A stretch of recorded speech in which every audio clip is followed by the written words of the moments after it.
Ngos-ngosan, ini adalah new normal untuk ekonomi Indonesia 2020. Pajak sulit diungkit, COVID-19 mengimpit, utang jadi jalan pintas. Ekonomi Indonesia saat-saat ini mulai melangkah ke fase terberat. Salah satu indikatornya dari angka penerimaan negara yaitu pajak dan utang. Pajak sulit diungkit, jalan operasional negara kian sempit. Utang jadi keniscayaan jalan keluar. Masih memakai data Kementerian Keuangan, realisasi utang pemerintah di waktu yang sama sudah 360,7 triliun rupiah. Naiknya sampai 123% secara tahunan. Selama ini, Jawa menyumbang pertumbuhan ekonomi sampai 50%. Lebih separuhnya berasal dari konsumsi wilayah DKI Jakarta dan sekitar dengan nilai 5.000 triliun rupiah. Pemerintah berharap perekonomian nasional akan bergerak semakin baik.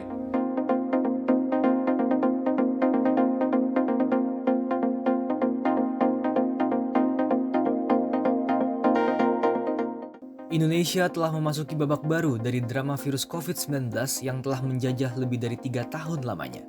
Sejak pertama kali dilaporkan pada 2 Maret 2020 lalu.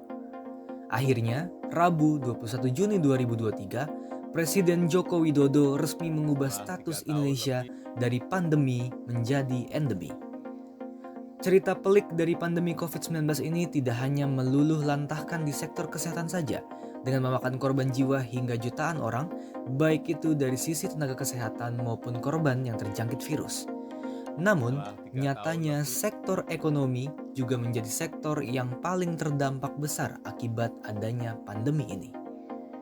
Dilansir dari artikel yang tayang di katadata.com, dampak pandemi terhadap ekonomi bisa menyebabkan rendahnya sentimen investor terhadap pasar yang akhirnya membuat pasar ke arah negatif. Pandemi yang terjadi sejak Maret 2020 lalu telah membuat perekonomian pada tahun tersebut anjlok parah. Ini terlihat dari pertumbuhan produk domestik bruto yang tercatat minus 2,07% pada tahun 2020. Sedangkan pada tahun sebelumnya, PDB masih tumbuh hingga 5,02%. Penurunan pertumbuhan ekonomi tersebut juga bisa diikuti dengan dampak ekonomi lainnya, yakni pengangguran. Dari data yang dipublikasikan dalam Databooks, per Agustus 2020 lalu, jumlah pengangguran di Indonesia bertambah dari 2,67 juta jiwa menjadi 9,77 juta jiwa. Data dari Badan Pusat Statistik juga menyebutkan pada Agustus 2020 lalu, sebanyak 15,72 juta orang mengalami pengurangan jam kerja akibat pandemi COVID-19. Lembaga Riset Indikator Politik Indonesia mengungkapkan mayoritas pelaku usaha menilai kondisi ekonomi nasional buruk.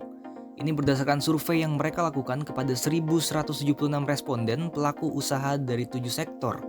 Lembaga Indikator Politik Indonesia memilih ke-7 sektor tersebut lantaran menyumbang sekitar 69,67% produk domestik bruto. Direktur Eksekutif Indikator Politik Indonesia Burhanuddin Muhtadi mengatakan sebanyak 76,4% responden mengaku kondisi ekonomi buruk, dengan rincian 66,4% menilai kondisi ekonomi buruk dan 10% lainnya sangat buruk.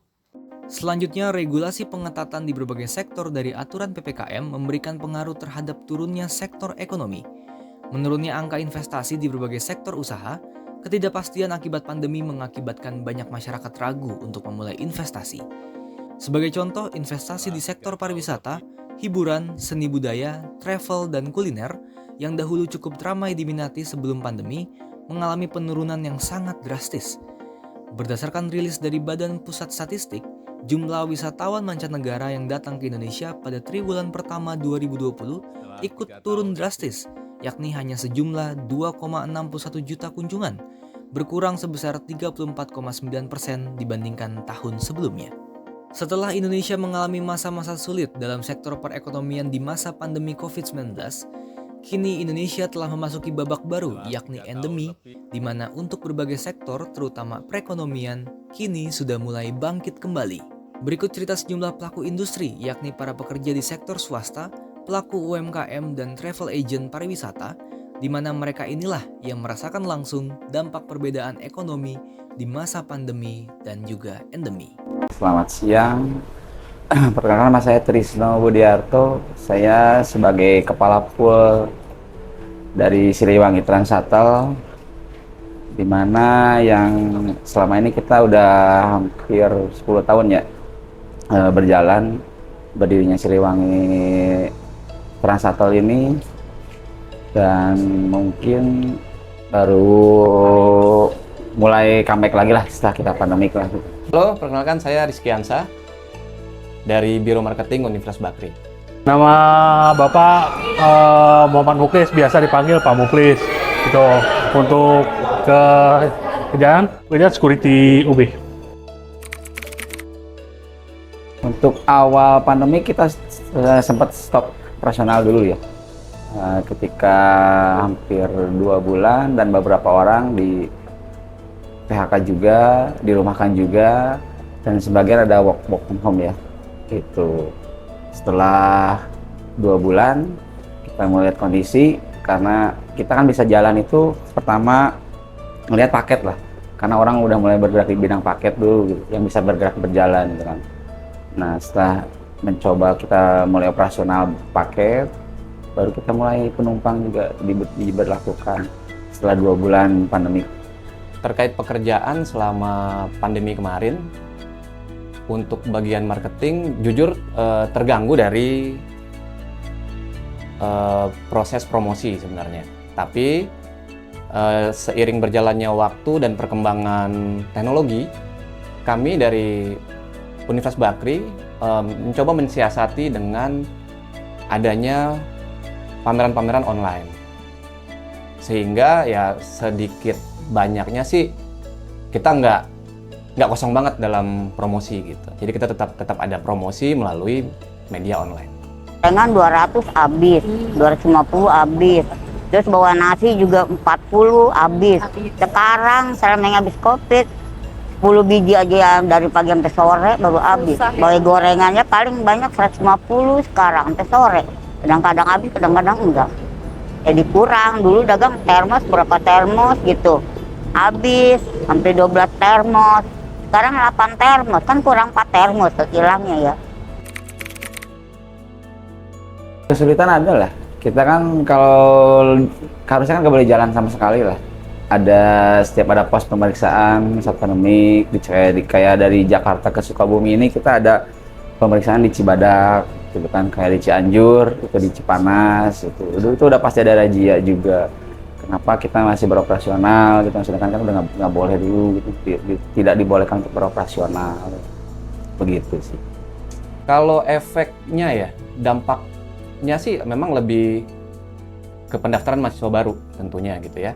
Pendaftaran mahasiswa baru yang seharusnya intake-nya cukup bagus, ya sedikit berkurang karena pandemi tadi. Karena pertama banyaknya keluarga juga yang terdampak, dari ekonomi juga terdampak gitu ya, yang seharusnya mereka punya spare uang untuk kuliah. Nah, apalagi banyaknya arus PHK segala macam gitu ya bagi keluarga mereka, jadi jatah untuk pendidikannya tuh dialihkan untuk ke keluarga sih, lebih ke situ sih. Jadi mungkin ya kalau ngelihat dari intake sedikit berkurang lah gitu.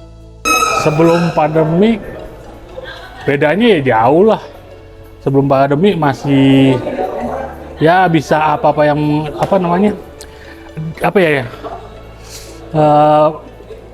kayak misalkan kita mau ngerjain sesuatu itu gampang. Apa misalnya kita tahu sambil di luar kan Bapak nge-grab gitu. Terus kalau udah pandemi, aduh, jauh deh perbedaannya deh. Cara menghadapinya paling kita ya mulai dengan jaga jarak ya. Dari segi fasilitas kendaraan, kita di selang-seling ada satu nggak boleh ada penumpang, gitu kan. Nah, di situ kita mulai coba bawa penumpang. Kalau penghasilan udah jelas turun lah. Selama pandemi kita udah benar-benar merugi hampir ratusan lah, malahan lebih.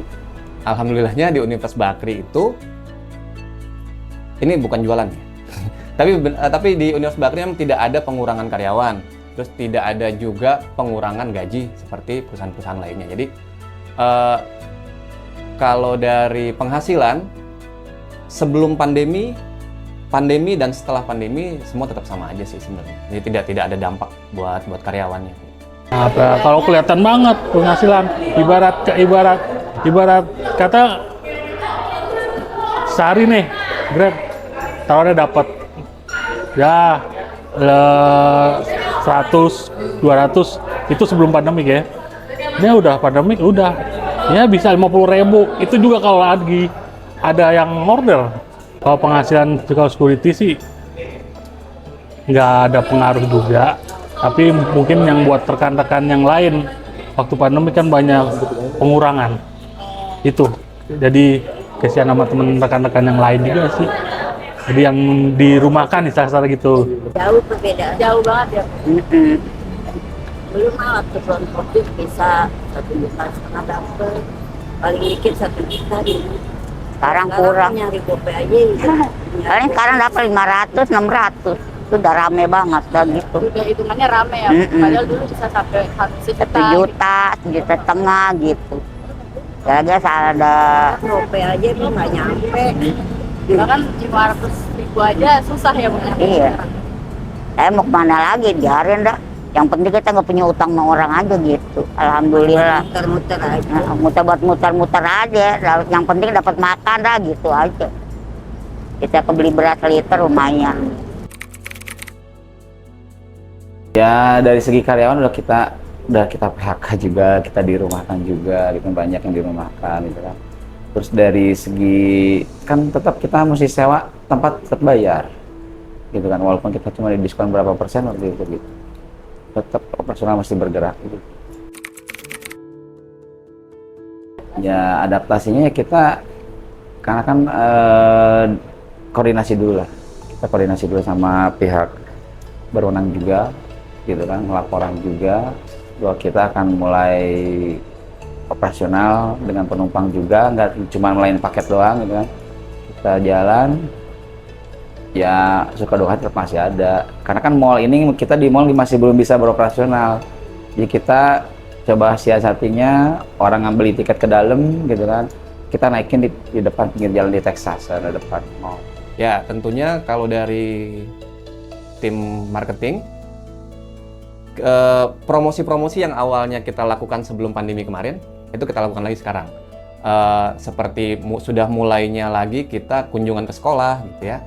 Terus mulai lagi kita ikutan pameran-pameran besar seperti di JCC, di Istora yang kemarin kita lakukan. Ya sedikit banyaknya menambah data calon mahasiswa baru untuk universitas.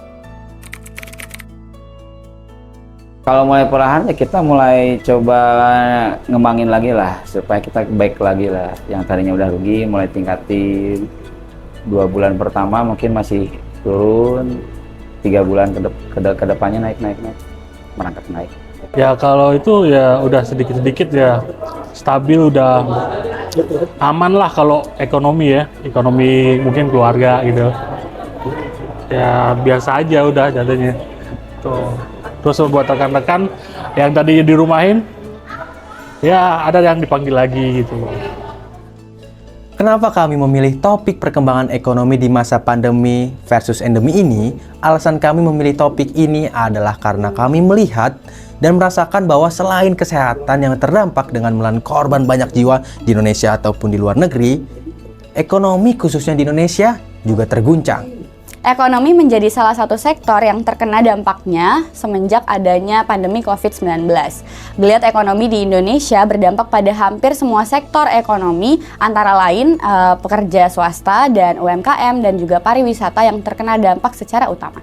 Sektor industri, khususnya para pekerja swasta menjadi yang pertama terkena dampaknya secara langsung karena banyak yang dirumahkan alias di PHK dan juga banyak yang mengalami pengurangan gaji. Selain itu UMKM juga yang menjadi terkena impact-nya secara langsung sebab banyak usaha yang tidak baik modal dan juga sampai pembeli. Sedangkan di sisi lain uang sewa tetap harus berjalan dan ditambah lagi banyak peraturan-peraturan yang memberatkan usaha yang mereka geluti. Terakhir, dari sektor pariwisata ini menjadi salah satu yang paling terkena dampak dari COVID-19 ini. Karena investasi di bidang pariwisata ini mengalami penyusutan yang sangat drastis. Pemilihan narasumber yang kami pilih juga didasarkan pada riset yang telah kami lakukan, yaitu mengambil representasi dari sektor swasta dan juga non-swasta, yang meliputi staf di bidang pemasaran dan juga keamanan, penjual minuman keliling, serta kepala pool dari salah satu perusahaan travel yang ada di Jakarta. Halo, perkenalkan saya Akbar. Dalam proyek kali ini, secara khusus saya berperan dalam menyusun storyboard di proyek ini. Kemudian dalam tahap produksi, saya menjadi kameramen utama sekaligus menjadi video editor di bagian narasumber. Halo, aku Cahyani Salsabila dan di proyek kali ini aku berperan sebagai video editor dan juga interviewer.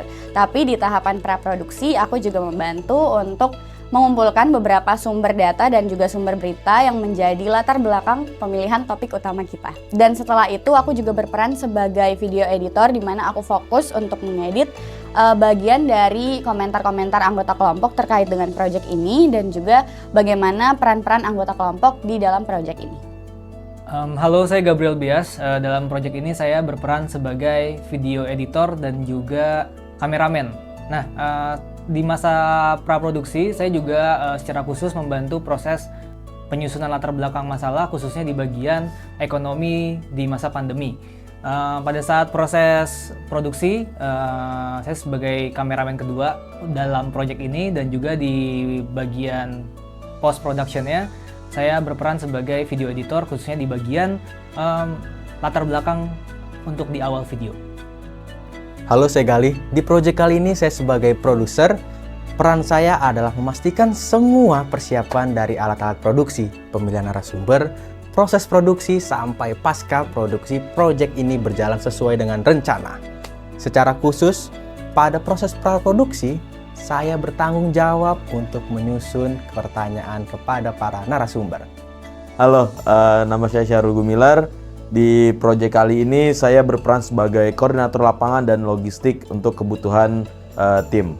Di bagian praproduksi secara khusus saya juga menyusun latar belakang yang dimana latar belakang ini terkhususkan pada bagian sektor ekonomi dalam endemi. Dan pada bagian produksi di mana saya bertanggung jawab untuk proses produksi, terus penyediaan alat-alat dan kebutuhan tim. Lalu saya juga melakukan perizinan kepada tempat-tempat yang akan menjadi syuting kita dan juga minta izin kepada narasumber-narasumber kita.